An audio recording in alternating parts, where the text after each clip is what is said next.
strength that we IT professional have, which brings us to the higher level and gives us a lot of money, that comes up in a way and literally destroys the career. And the worst part is many of us IT professional don't even know it. Now I know it, but I now if I see in hindsight, and especially when I see the stories of our clients, this is the strength that they think when they list in their portfolio. What are your strengths? This is one of the big strengths that they have, is literally destroying their career. And we're going to talk about why it happened and how to fix it.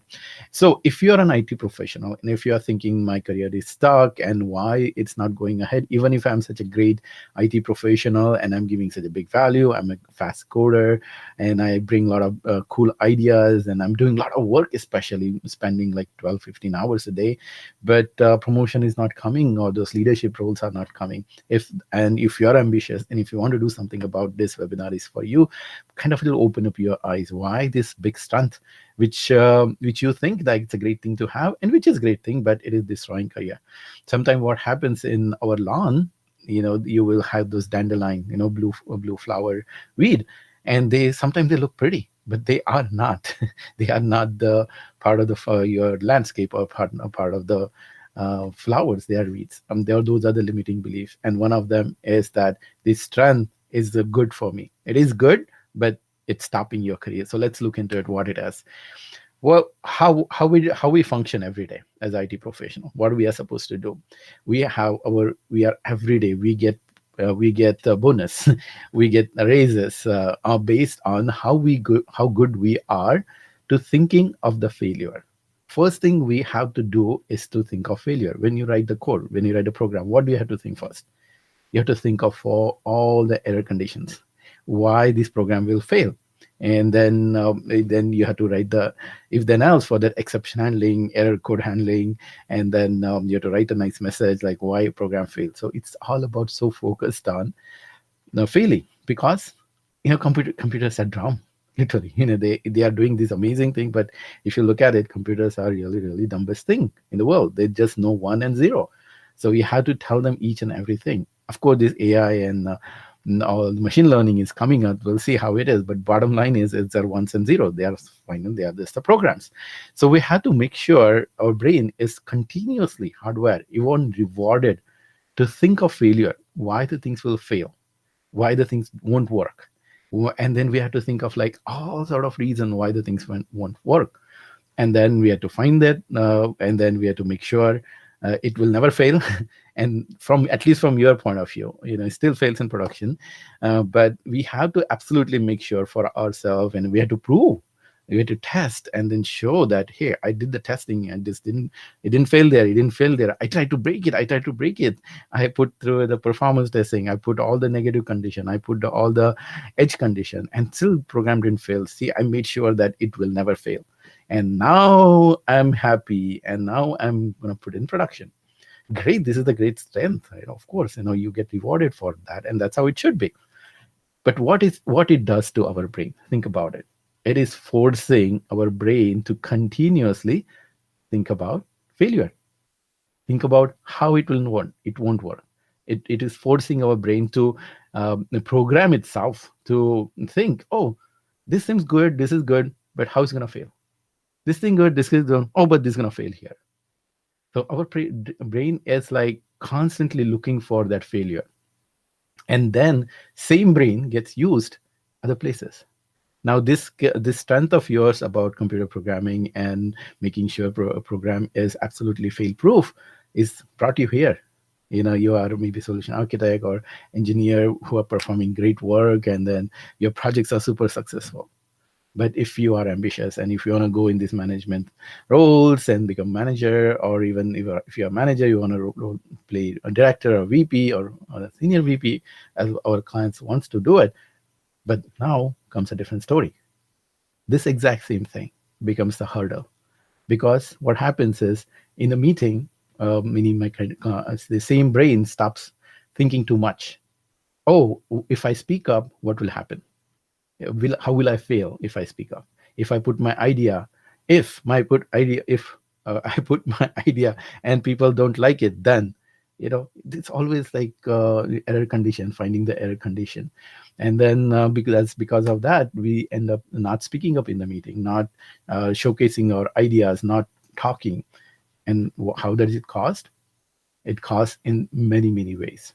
First of all, that exact same idea somebody else picks up. Now you might have talked with somebody else in a hallway, and then they pick up and they say, and what happens? People think it's their idea. And worst part, even if there is a project based on that, that person gets the responsibility or lead role, and you have to report that person. Other thing happens is then you start feeling very bad about it. Hey, it's my idea. They are getting limelight just because I didn't say it. And it happens again and again. And you get puzzled why it is happening. Why don't I speak up in this meeting? And that creates that frustration, resentment on yourself, and you start feeling, oh, so far I did an amazing career, but going forward it's not for me. This is a different game. I'm good with machine, but when it comes to people, I totally suck. So that's what I know people start feeling, and your confidence about this bright future start fizzling down, and you try to find the reason not to go in that direction. Then you start doing the certifications, all the technology thing, which is a good thing, of course. We have to keep doing that, but then we give up that path of that our heart desires of people management, empowering people, inspiring people, having that power, having that decision making power. So we give up that dream. So that's the bigger cost of it, because we start believing that it is not for me. I will never change. And it's not your fault, because this is how you have been probably. Maybe you notice that this has been a pattern in your life, that you are thinking too much all the time. And if even going for the party, you have to think a lot, or if you are going for a vacation, you have to prepare for 3 weeks every time. And it's good to prepare, but 3 weeks you don't need to pack your bag for 3 weeks. Some of my clients do that when they come to us, and then we tell them how you can pack your bag in like 30 minutes. You don't need that much time. The point being is, it's not our fault. This is how our nature is, and that is the biggest issue. You could read all these you can read all the material on internet. You do the MBA, get all these leadership skills, how to motivate people, blah blah blah, everything is there. But if you have been like this, if it has been your nature all along, how do you change that? How do you become a empowered 2.0 version of yourself? And for that to happen, you don't need that information is plenty. You just type something on Google and you will get the solution. What you need, and what our clients get first thing when they join us, is the transformation in mindset. There are lots of those dandelion weeds, the pretty flowers. They are destroying the career of grass, which is a career. So if you want to do something about it, if you want to create that transformation, you have to first find out what it is. And it's a little bigger topic, so that's why I would invite you to join one of my webinar, in which I explain in detail 5 steps to high position, how you create this transformation, how this solve this problem which has been with you all along. How do you undo this hardwiring just for your career progress? You have to keep it. You have to keep this strength for your programming career, but you should be able to switch from this side to other side, where this strength is not your weakness. So if you want to do that, just watch this webinar. And if you watch the entire webinar, it's pretty inspiring. Thousands of people have watched this, attended this webinar so far. And if you watch out until the end, you will get an opportunity to book a call with us. And if you are interested, then you just talk with us, either me or one of my coaches, wonderful coaches, so very powerful coaches, will talk with you. And then we will talk about, what exactly is happening, going on with your career. And then we'll give you the personalized strategy, and then we'll see how this strength, you get to keep the strength, but not having that destroying your career. So let's do that. Let's start speaking up. Let's start taking action. There is no time to think so much. There's no time to think a lot and then let other people take your opportunity. There's no time to keep pondering, is it good for me, is it good for me? Just go and find out. Just do it. Just take Nike's advice. Just do it.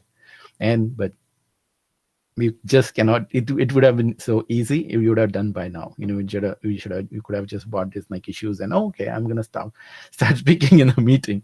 It doesn't work that way. So that's why you need to create that transformation. And for that create the transformation, you have to take that step that our clients have taken, which is it's simple, right? Just click the button and then watch this, attend this my webinar, and I hope I'll get a chance to talk with you. Until then, wishing you happiness and success.